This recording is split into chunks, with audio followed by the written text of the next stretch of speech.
Welcome to Shrimperscast with me, Steve Mansfield. And me, Paul Hill, on today's show. Blue bounce continues as Shrimpers call the shots against Aldershot and give Altrincham a right robin. 2 home wins on the bounce and Shrimpers flying up to 13th in an impossibly tight table. It's goals galore as 6 scored by 5 different goal scorers. And we look forward to Oldham away and... hold up, no, surely not. Could it be Wealdstone at home?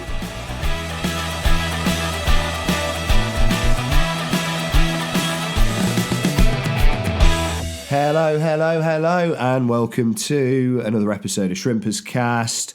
Sat here with Paul. Paul, how you doing, matey? You all right? Oh, they're better for seeing you, Squire. How are you? Yeah, I've been better, to be honest, mate. I've still got this car. I think I mentioned it last week. Just sore throat, a bit bunged up. You know, you're a brave man sitting so close to me. We share a microphone, so we're probably sharing germs as well. So yeah, you're a very brave man. But I've popped a couple of double drops some paracetamol before you got here, and I feel like I'm going to be on top form today, Paul, man. Just for you. Soldiering on, yeah. You do sound like a bag of snot.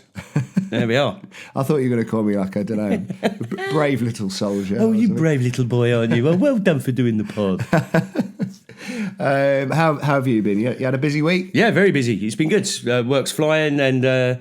been buoyed on, obviously, with the results that have been going through. So life is good at the minute. But yeah, all the usual stuff. I was down at Portsmouth, actually, yesterday. Oh, yeah? Yeah, good fun. I was down at Fratton Park doing an event with them. They're flying at the minute, aren't they? Pompey player. Pompey. They are, yeah. As a Derby fan. Yeah, that's it. You got spanked, actually, last night, didn't you? Not spanked. Well, 2-1 loss. Yeah, at home. Old boy, young lad. Yeah, young lad. Ex-Shrimper. He played good, but it was good down at Portsmouth. And we did a club event down there, and then got out there at 4:00. Made the mad boot from the south coast to the Thames estuary, straight into the hall. You're so well travelled, mate. Travelled. Yeah. So let's get on to it. I mean, you must be absolutely bouncing as a lifelong shrimper, Paul. 2 home wins on the bounce. Southend have gone from relegation threatened down at the bottom of towards the bottom of the table to all of a sudden being in 13th, thanks to how ridiculously tight it is. And 2 wins. The first one, a pretty stonking win after a difficult first half. Oh, it's unbelievable. I mean, you mentioned there the how tight this is. From 11th down to the relegation spots now because of the way the results went last night. It's 6 points. Yeah, it's mad. That's mad, and it's tighter than a nut clown hole. It's ridiculous. I mean, we've got to keep going. We have to keep, forget what was going on around us. I mean, if we took the 3 points, was it from Oxford? We got the win and the draw, didn't we? I mean, you're biting your hand off for those points, and then to carry that momentum through with 2 wins is just fantastic. It gives us great confidence going away to Oldham. But the Aldershot game, it's the same old story. Yeah, start really well. Yeah, we're building momentum, everything's going tickety-boo, and then we just give the ball away cheaply in the middle of the park. They run right down the other end, score 1-0.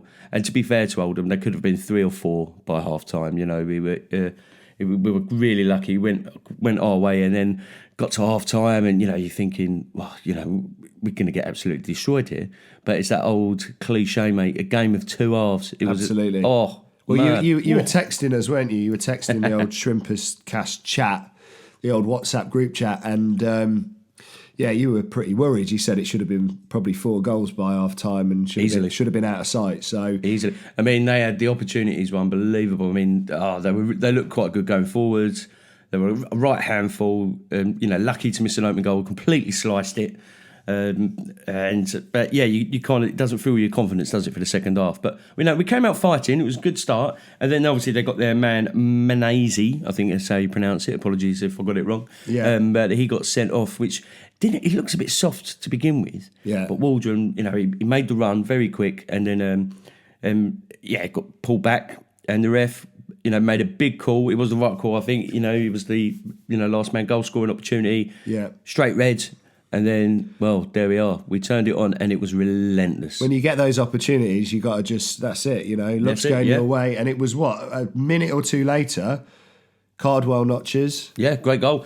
Free kick from Bridge. He smashed it, keeper spilled it. Do you know, funny enough, Mark Rule was talking about that, wasn't he, in the last podcast? Because he said, you've got to get the players running on, get the shots Well, off. he was saying he spoke to Waldron in the car park. I think Mark Rule's got to take credit for that first goal. Telling the boys, give them a few pointers. But it was great. So Caldwell followed up, smashing it in for that equaliser. And then the man of the moment on his 100th game for Blues, Ollie Kensdale, a lovely taken goal, great cross. He took it down, smashed it into the corner. I mean, what a way to celebrate your 100th game with a goal and a smashed up face. As well. Yeah, was it a broken nose or something? No, well, it's a cut, a really bad cut. Okay, It looked like we thought it might have been a broken nose because he had his face all patched up. But then, his interview after, he did look pretty bad, so he had to get down to the hospital and get checked out. No surprise, really, why he didn't make the game last night. But what a warrior! Brilliant stuff, and he put in a great shift as well for the game. So it was 2-1 at after 55 minutes, and then was it because obviously the next two goals didn't follow until after 90 minutes. No, the subs came on, and was it nervy or was it? No, we carried on. I thought Wood was outstanding. He channeled his inner Messi and received the ball. Dackers was fantastic. He really was a handful when he came on as well. And you thought he was going to go down to the left to Wes, but he's turned, found Jack, and then Jack sent half of the team down the pier, and then buried it in the bottom corner. So it was great. And then just to tap it off as well, I thought Dackers thoroughly deserved his goal. Absolutely lashed it in, and the angle, and he didn't half-hit it. And just to cap off a fine performance, fine second half performance. And yes, we were, good value for money. Well, I thought, yes. The team talk obviously worked at half time. Kev must have had a few choice words. I mean, obviously the sending off of. How did you say it? Maniaci? Yeah, that's what I'm saying. As I've heard people say online. Obviously was a bit of fortune for Southend, but you got to capitalise on that. Well, how many times has it gone against us with refs? So it's about time it went the other way. So we'll take it, and I know a lot of Aldershot fans weren't happy about that, but what are you going to do? Yeah. So first win out of the two games at home, and then quickly followed by Tuesday night, Altrincham coming down to Roots Hall. And tighter game overall, 2-1.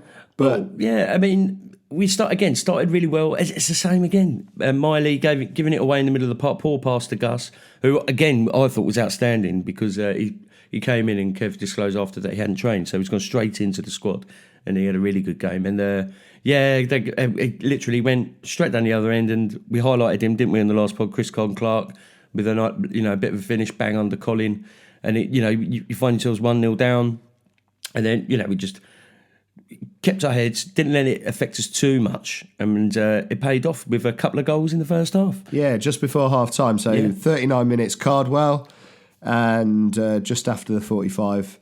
Wes, so talk us through the goals. Well, again, all down the left, Bridgie finding an absolute peach of a cross. And for some reason, I don't know, it seemed like the centre-backs kind of just gave Harry the space. Right. So he managed to get it down, get it out of his feet and smash it in from close range for the equaliser. And then Wes with, it was just great. It looked like he just waltzed into the penalty area. All their back four, their back line's all static. Our blue boys move out the way and he just passed it into the corner. Nice. Keeper rooted. Nice. Just kind of rolled in that corner for 2-1. He's so good at that finish, isn't he? That sort of like nice and deliberate, sort of almost slow, like tempting the keeper out to make the save or whatever. Well, I mean, down that left, I think we're magic. I think Ralph has been really direct. I mean, what a captain's performance he put in as well, because he brought up the rest of them. I mean, Crowther was an absolute beast, at the back. What a player that he's going to be. I think if he keeps going, we've got a right talent there on our hands. But the second half, it was like I could feel frustration around the ground, and you kind of get caught up in it a little bit, don't you? Because you're thinking, come on, we're attacking. But I was leaving the ground, and upon reflection, I thought, actually, that was a bit of a defensive masterclass in a way, because you were like, well, come on in, Altrincham, what have you got? And they didn't really offer much. Yeah. They've got some good forwards. They know where the goal is. They've got a good goal scorer. Mooney came on as well, and you think, at 2-1, here he goes. He's going to come on. Yeah. And he did. He had a bit between his teeth. He was, really wanted. He had a shot from far out, kind of whistled over. But apart from that, there's nothing really. But I thought, oh, we're in trouble here. Yeah. We kept it well. They played well. They kept it tight, and kind of conserving that energy, ready for that long trip up to Oldham. Yeah. But I thoroughly enjoyed it. I thought we were good value for money. A huge win again because Kidderminster won. Woking turned it around at Gateshead. So yeah, making that points. 6 points, man. That's incredible. Half a division can, at the moment mathematically get relegated. Yeah, yeah. So look, we've got to forget what's going on around us. Just go game to game, concentrate what's in front of us on the day, and take it to them. Well, we said last week, didn't we, that weirdly it's 2 home games against teams significantly higher. Excuse me, there's that cold. Significantly higher in the table than Southend, but because of the 10 points deduction, the fact that Southend were just above that drop zone, and the fact that the table's so tight, it's really high pressure. It's not a normal couple of home games. It's like, if we take 6 points here, we fly up the table, and that's exactly what's happened. So we said that last week, didn't we? We said, you get a few games together, you get a good run behind you. Hopefully this blip's now, been and gone. Yeah. So we've just got to keep going till we're mathematically safe. Yeah. And but then again, every time we get kind of close, though, I end up looking up and going, oh, do you know what? We're 10 points away. We're 7 points away. We're 6 points away from the playoffs. You can never write this team off. Yeah, so never write this team. It's 10 points bang on at the minute. Oh, we all know how many points were stolen due to Cheers, Ron. Yeah, exactly. Cheers, Ron. So, they are by rights as good as an Aldershot, close to an Oldham. And, they've beaten all the teams up there, haven't they, as well? Like, even Chesterfield.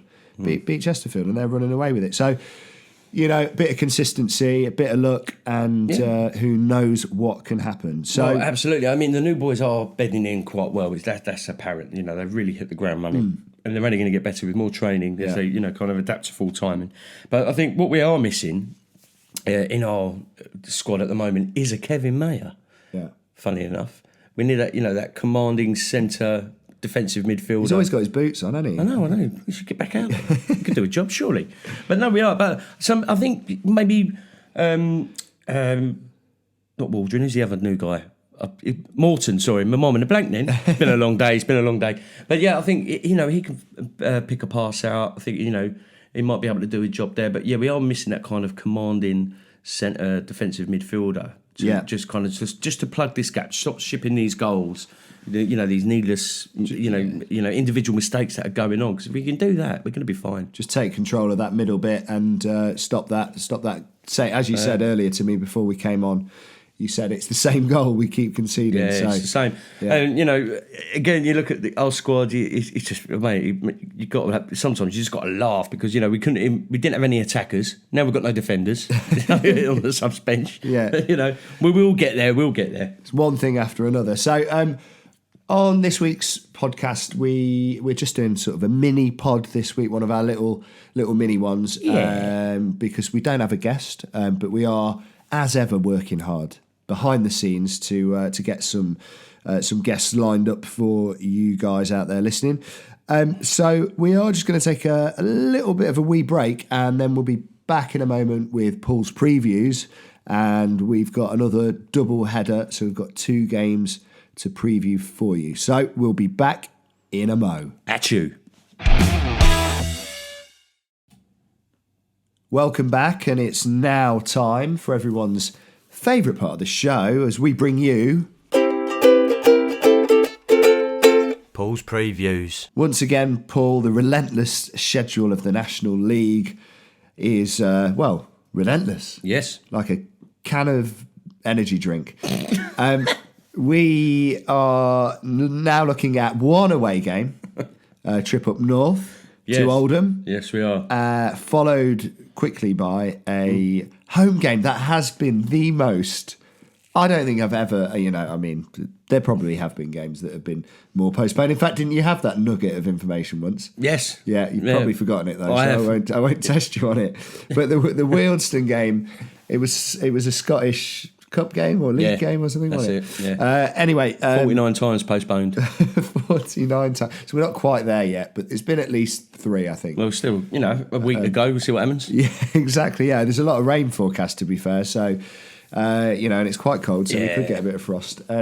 So we should be finally welcoming Wealdstone on Tuesday night. So let's start at the beginning. Yeah. Best place to start. Let's start with Oldham. Nice one. Absolutely. Trip up north. What have you got for us, Paul? Well, they're up there, aren't they, in the playoffs? They've been fairly decent form at the minute in the last 5. They've won 3, drawn 1, lost 1, banging in 9, conceding 6. So they can't really keep a clean sheet. Their home form, well, it's all right. I mean, they've won 3, haven't drawn, lost 2 in the last 5, scoring 7 and conceding the 4. However, they've got some decent ball. They're quite an experienced side. They've got some people who have been around the block. They've just signed Joe Garner from Carlisle, and he's only played 6 games and he's banged in 4. So he's banging form at the minute. Yeah. They've got James Norwood. He's there. He's got 16 in 29. Nice. One guy I kind of like down there is Dan Wards, the midfielder they signed from Gateshead. He had a really good season there. Last season at Gateshead, so yeah, he was quite impressive.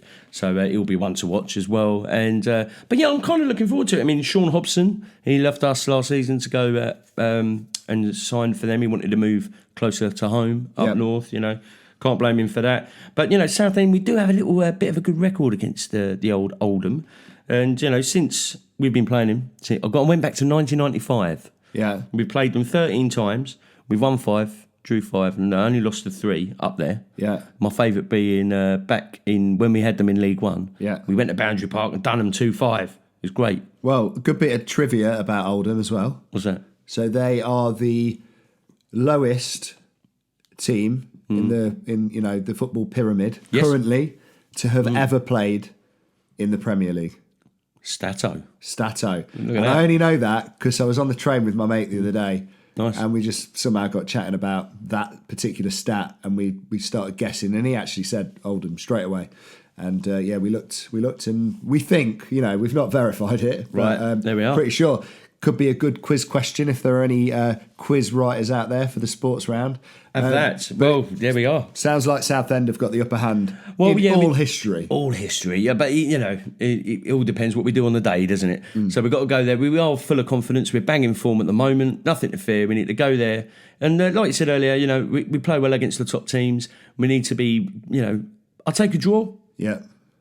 As it stands at the moment. We go up there, we just, got to plug those, the holes in midfield. And, just go up there real positive and take the game to them. Yeah, so Oldham obviously are up in 6th at the minute on 56 points. But, from Southend's perspective, it's a chance to prove that they belong, up there. I know they've been hamstrung by the 10-point deduction, which we're forever banging on about, but... they can mix it with those teams. They have beat the league leaders, Chesterfield. They have beat every team up there, I'm pretty sure. Well, yeah, I mean, when they came to Roots Hall, we gave them a spanking 4-0. Yeah. I'm sure they're going to be wanting to, put that right. Yeah. So it's going to be a good game. Yeah. Like I said, they've got a lot of experienced players in there. It's going to be entertaining. So that's a chance to kind of prove that, Southend can mix it up at that end of the table. But on the flip of that, the game on Tuesday night against Wealdstone, most delayed game in history, apart from that Scottish game. That's a chance, isn't it? It's really tight. You've got to start beating those teams around you to pull away. Yep. So it's a big chance for Southend to make a statement at both ends of the table this week. Definitely. We need a bit of daylight, don't we? Yeah. They're down there in 18th on 39 points. We have to be beating these teams now and start pulling away a little bit more. And we're bang informed to do that, especially at home. In our last 5, we've won 3, we've drawn the 1, lost the 1, scoring 9, conceding 4. Yeah. So that's all very good. Wealdstone on the road are absolutely shocking. They've only won 1, drawn 2, lost 2, scored 3. And conceding the 7. And their main man there is Sean Darkwa with 9. Can I see him scoring, making it 10? As long as we don't give the ball away in midfield, not really. I think, we're going to be all right. I think we're going to be... That is going to be the game, isn't it, where we're going to have to be pulling away. We need to bury it. And, finally put this game to bed. Yeah, and a good chance to maybe get a bit of a clean sheet, confidence building if they've only scored 3 goals away from home in their last 5 games. You wouldn't expect them to be, coming out all guns blazing. They'd probably be sitting quite deep, trying to frustrate, knowing how Southend like to look after the ball. So it'll be a patient one, trying to kind of get forward and get a few chances, pepper the goal, and maybe as your mate Mark Rule said, follow some shots in, get some tap-ins and things like that. I had a bit of a premonition, Yeah, I think Waldron's going to bang a hat-trick against Wealdstone. Yeah, he's finally going to kind of hit that form that he needs. Yeah, good flickering, right? Yeah. Well, I thought it was really good against Oldham, Aldershot, and he put in a good shift, and I think he's already got his away goal, hasn't he? He took it very well. Yeah. I could see him. Oh, do you know what? Yeah, 2 or 3. Perfect. Shall I go for the perfect hat-trick? Let's get down the bookies, mate.